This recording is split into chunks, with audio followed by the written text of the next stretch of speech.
Dans cette séquence, nous allons aborder une première règle pour les fractions, qui est la règle numéro 1, qui est multiplier pour les fractions le numérateur et le dénominateur par un même nombre. C'est-à-dire qu'ici, vous voyez la fraction a divisé par b.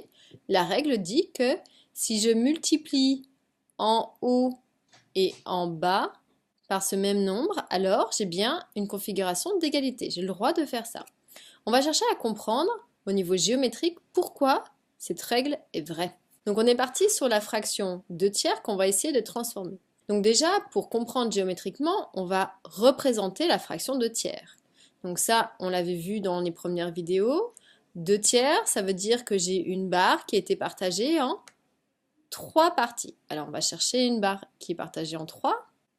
Donc cette fois-ci, je dois en prendre les 2 tiers, c'est-à-dire 2 parmi les 3. Par exemple, ces deux premiers éléments.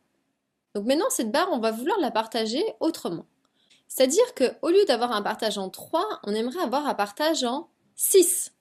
Donc ça veut dire que si je repars de ma barre partagée en 3, et pour lequel le 2 tiers était représenté ainsi, donc maintenant cette barre, je vais la partager en 6. C'est facile, chaque bout, je le partage en 2. Comme ça, j'ai bien 6 éléments. C'est-à-dire que ma fraction 2 tiers, si je suis en partage en 3, c'est exactement la même chose que si, lorsque je suis en partage en 6, j'en prends 1, 2, 3, 4 bouts. Donc en fait, 2 tiers, c'est la même chose que 4 sixièmes. Si on observe, pour passer de 2 à 4, il s'est passé quelque chose, et de 3 à 6 aussi. Et la même action, ça a été de multiplier par 2. 2 fois 2, 4. 3 fois 2, ça fait bien 6. Donc on a bien multiplié le numérateur et le dénominateur par 2, ce qui était notre règle annoncée. On va faire encore un petit exemple. Cette fois-ci, au lieu d'avoir un partage en 3, on voudrait avoir un partage en 9.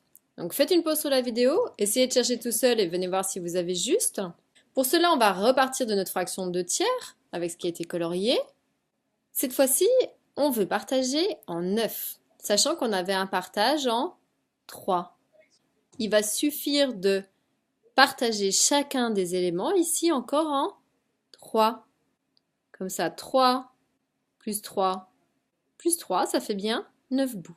Donc ça veut dire que ma fraction 2 tiers, c'est la même que si je me place sur un partage en 9, eh bien on compte le nombre d'éléments, j'en ai 1, 2, 3, 4, 5, 6 éléments. Donc 2 tiers, c'est pareil que 6 neuvièmes. Et si on observe, il s'est passé quelque chose. Pour passer de 2 à 6 et de 3 à 9, on a multiplié par 3 en haut et en bas pour conserver l'équilibre de la balance. Mais du coup, vous avez vu la raison géométrique en fait.